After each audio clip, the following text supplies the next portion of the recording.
to the program. I'm Melinda Akinlami. Coming up today, 21 of 24 lawmakers in the Edo State House of Assembly filed impeachment notice against Deputy Governor Philip Shaibu, citing various infractions. Cross River State government seeks stronger ties with Canada in the area of trade relations.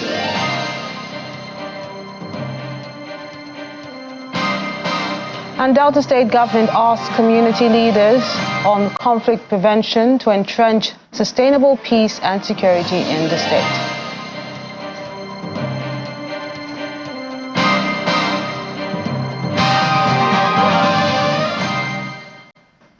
The Edo State House of Assembly have commenced proceedings to impeach and battle Deputy Governor Mr. Philip Shaibu. The majority leader and member representing Ovia North East 1 Charity, Ijaw, will announce this during the sitting, stated that the petition dated March the 5th was endorsed by 21 out of 24 lawmakers, which is the required 2/3 as stipulated in the Constitution. The Speaker, Blessing Abibaku, has directed the clerk of the House to serve the impeachment notice on Mr. Shaibu, who has been given 7 days to respond. We have a petition brought pursuant to section 188, sub 1, 2A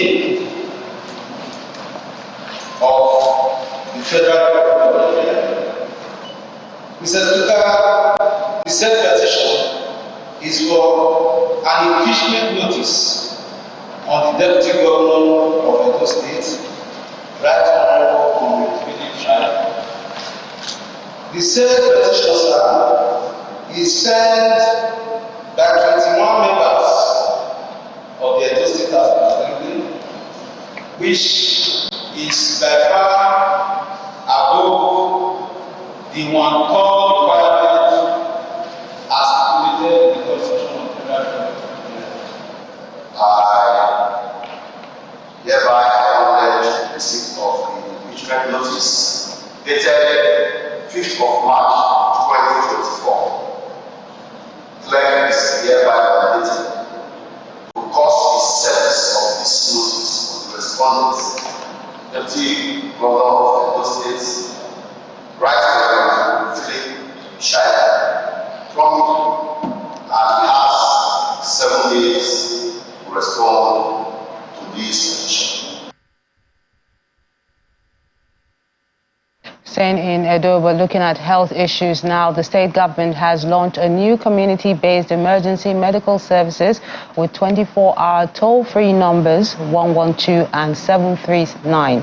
The services will include first aid treatment and an ambulance if required to take the patient to nearby public healthcare facilities. The governor, Mr. Godwin Obaseki, said the project is a synergy between the healthcare sector and other relevant agencies. Edo State Governor Godwin Obaseki is among community-based medical first responders set to be inaugurated inside the John Odige Oyegun Public Service Academy in Benin City, the Edo State capital. These 200 volunteers will be the first to attend to health emergencies in Edo State. According to the State Ministry of Health, statistics reveal that over 1.2 million lives are lost annually in the country due to poor medical emergency management. This program is designed to address many of the causative factors. Central to this project is the establishment of a network of community-based first responders who can rapidly respond to accident scenes, provide essential first aid, and stabilize patients until ambulance and paramedic teams arrive. Once stabilized, patients will now be safely transported to the nearest hospitals with seamless communication maintained between the on-site responders and hospitals team throughout the transfer process. The overview of the emergency medical services was conceived over a year ago. The partners from Emergency Response Africa are ready with a report. We looked at over 4,000 emergency cases that happen within this city. 97% of the patients that arrive in the hospital emergency departments do so by private vehicle or by walking in, even in the most severe cases. We know that lives are far more likely to be lost when care is delayed. Dr. Godwin Novegase. Armed with the report, Mr. Obaseki shares insight into the state government's latest approach to medical emergencies. If you do not have the communication devices, you don't have a control center where calls come in and each step of the activity is monitored. If you do not have a system that pays for these services on a sustained basis, it just will not work. That's why in Nigeria, we've not been able to sustain emergency response. The last phase of the program is the assessment of some key components of the emergency medical services in Edo State. First, the ambulances, and then the Solomon Asset Command and Control Center, where the emergency toll-free numbers 112 and 739 will be directed to.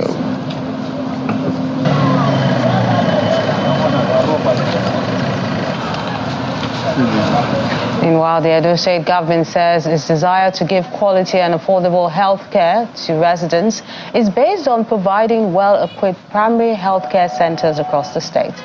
Governor Godwin Obaseki explains that the plan is to build at least 100 quality primary health care centers to replace existing general hospitals. He said this after inspecting construction work at the Arogba Primary Health Care Center in Benin City, the Edo State capital. We did say that the goal is to make sure that every citizen in Edo State does not have to drive more than a certain distance to seek health care. And one of the major plans at that point was to focus on what you call primary health care, that's neighborhood clinics, making sure that you build infrastructure where most people can go to just get the first line of care. And the plan is to build about 100 of these sort of facilities across the state. Fortunately, we have many of these existing in one form or the other. So the plan is to continue to improve and upgrade them. But key to this is not the building you see, is the quality of the people who will manage these sort of facilities. That's why we're investing in healthcare institutions like the School of Nursing and the School of Health Technology, because this is a school that will provide the manpower you require to man these facilities across the state. And so, thinking about our healthcare system, the important thing is let us decentralize healthcare. No more central hospitals. Every ward, every populated neighborhood must have a neighborhood clinic, which you call a primary healthcare center. And it should have all the basic facilities as you have seen here. This has a 14-bed facility, 7 for male, 7 for female. People can be on admission here. It has a theater. It has accommodation for doctors. So this is like, you can see it's a neighborhood hospital, a neighborhood clinic. From health to infrastructure, the Minister of Works, Mr. David Umahi, has commended the quality of work on some ongoing federal government road projects in Rivers State. The minister, who was in the state to inspect some projects, lauded the pace and quality of work being done on the Enugu-Port Harcourt Expressway and the LMS section of the East-West Road. The Minister of Works, Dave Umahi, arrives at the project site along the Enugu-Port Harcourt Expressway, accompanied by the Acting Controller of Works in Rivers State and others.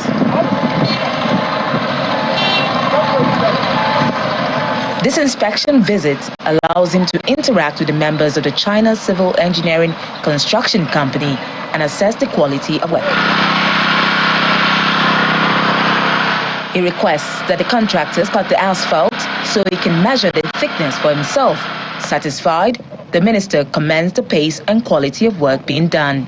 The warning letter given to CCC for slow pace of work is hereby revoked. The slow pace of work is excellent. The job quality is excellent. And the controller, every day she's sending me progress reports.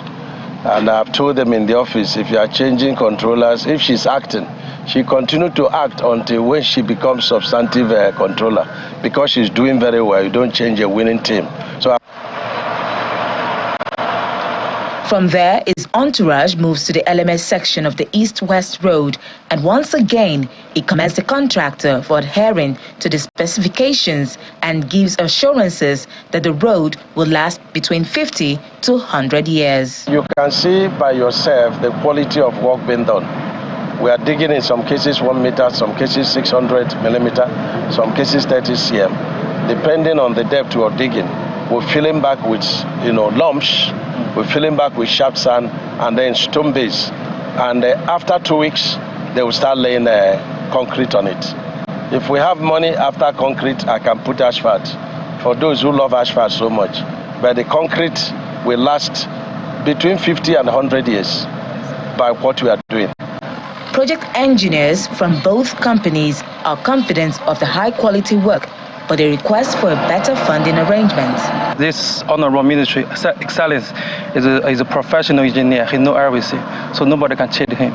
And we are also a reputable engineer, and we have our name to keep, so we cannot do any work compromise our name.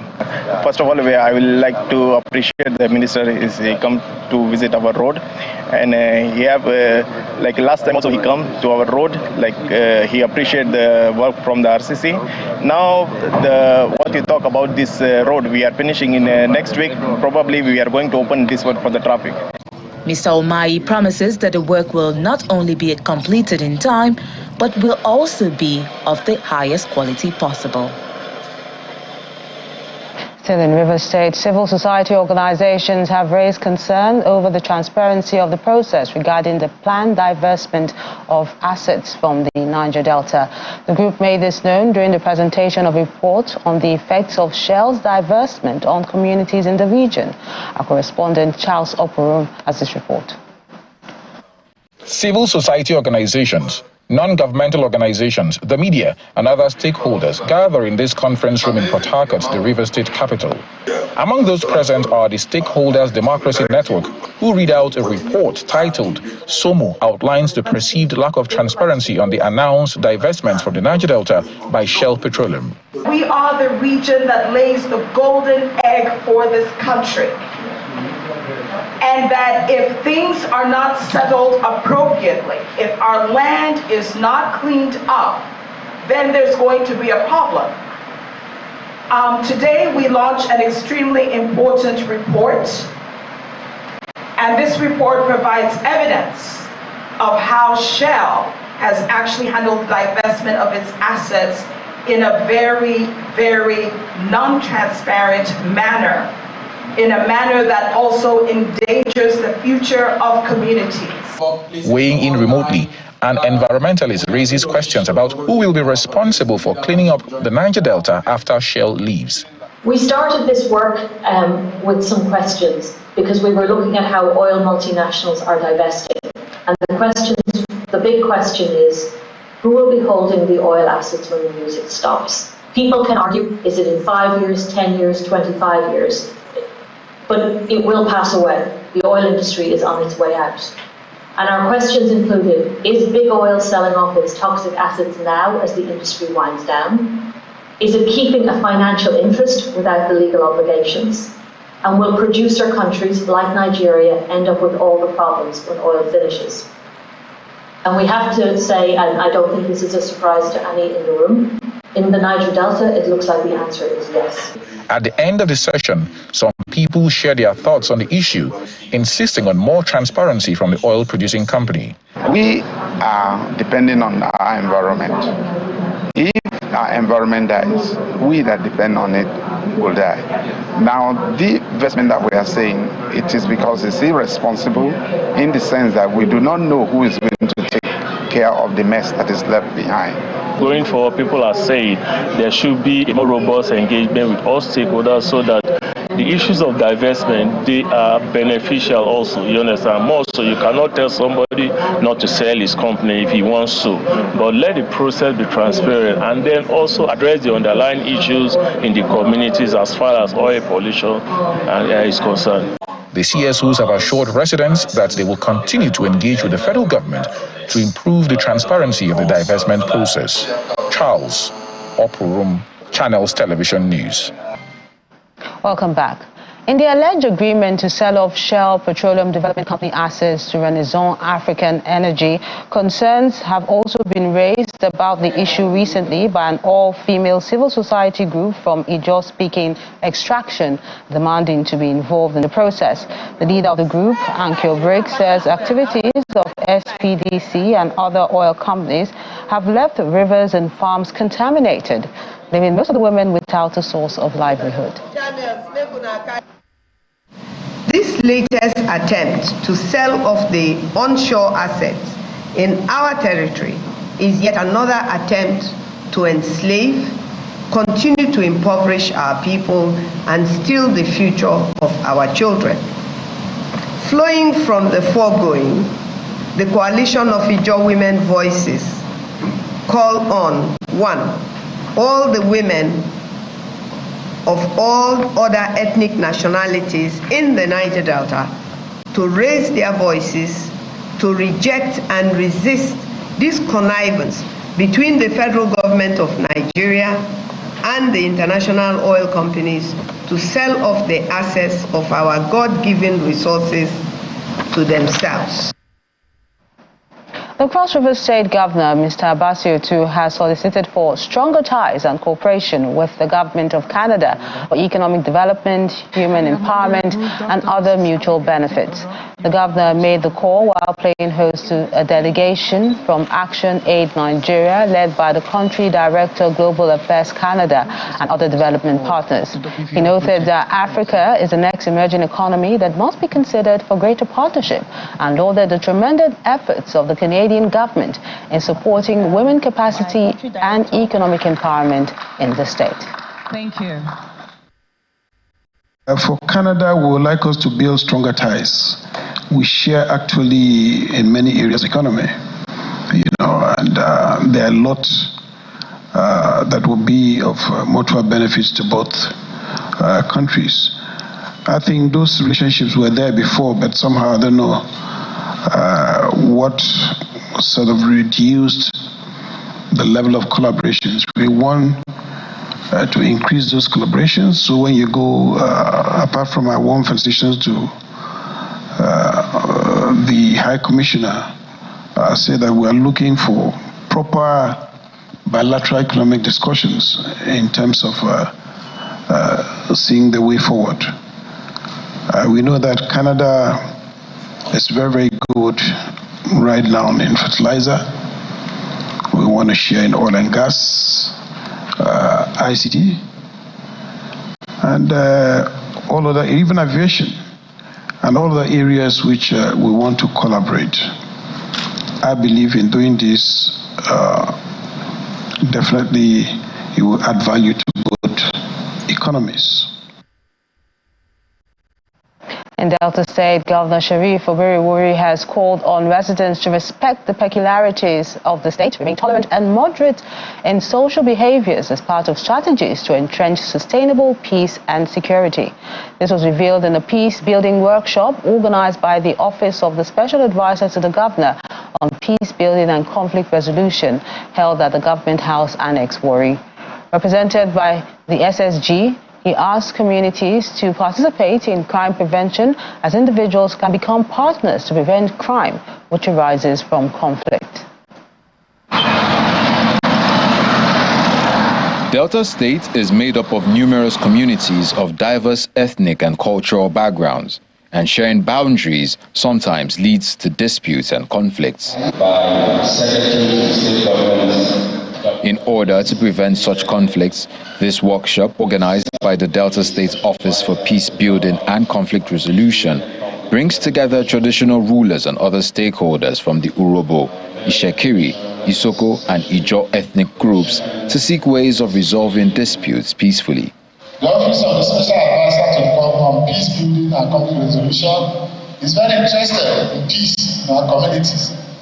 We are interested in the growing community participation in crime prevention, where citizens can act as individuals to prevent crime by serving as witnesses, intervening, attempted offences, taking precautions to prevent the theft of one's property. In their goodwill messages, the traditional rulers emphasized the importance of peace for meaningful development in the state. There is no balance. Peace is peace. While we could go so much to settle crises that will make peace, but without crises we can come together, we will spend a lot of money to ensure that there is peace. But when there is a crisis, properties will be destroyed, and then of course human lives will be lost. There is no amount of money that can bring back the life of one individual. We should be proactive. And one of the main functions of the foundation of Communal is to be able to have early warning on conflicts at that time. Governor Sheriff Oboriwori, who's represented by the Secretary to the State Government, Mr. Kingsley Emu, calls on the community leaders to adopt conflict resolution to de-escalate any situation that could result in loss of lives and damage of properties. Let us try and live peacefully. If there's no peace, there will not be development. I've been involved in some peaceful resolutions of our royal majesty. We're in a very tight position to handle some critical issues around it. But God resolve every crisis. There's no conflict that is not resolvable.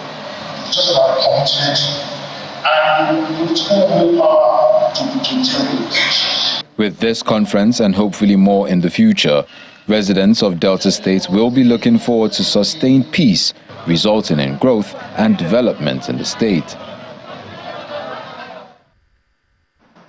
Any caretaker committee chairman that reignites the communal clashes in 3 coastal local government areas in Akwa Ibom State will be removed. The governor, Pastor Umoeno, gave this warning when he visited the area to assess the damage done by the crisis. He also announced government's decision to take over the Creek Forest Reserve, which is the bone of contention of the recurring clashes amongst the 3 local government areas for several years now. Flanked by service commanders of the various security agencies, top government functionaries and stakeholders from affected communities, Governor Umoeno of Akwa Ibom State is asking sponsors of communal clashes in 3 coastal local government areas of Eket, Esideket and Ibeno local government areas to stop the attacks. He says there is credible intelligence on those behind the violence, and the state government will not hesitate to apply the full weight of the law. There is also a strong note of warning to the transition chairman of the affected local government areas to talk to their people or be removed. We know those responsible for this nonsense, and I want to say after today's warning, we will fish them out. We will fish them out on both sides. So I'm asking and pleading with our political gladiators to soften the tone. We are leaders, and we cannot be sponsoring our young people to go out there and lose their lives. So I want to say that, don't think that I'm not aware. I know I have credible intelligence as to who is sponsoring and the people sponsoring all these things.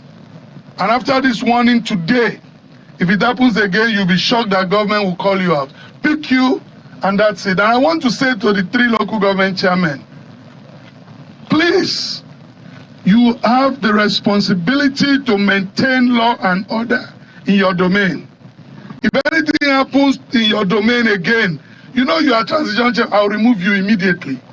The governor later visits victims of the communal clashes at the University of Uyo Teaching Hospital to comfort them, an act that was well received by the families of the victims and the entirety of the teaching hospital staff.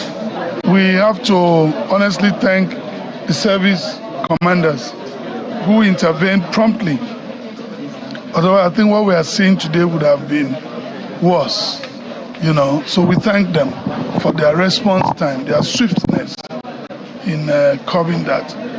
We have seen the degree of damage on both sides, and government will try to assist as much as we can.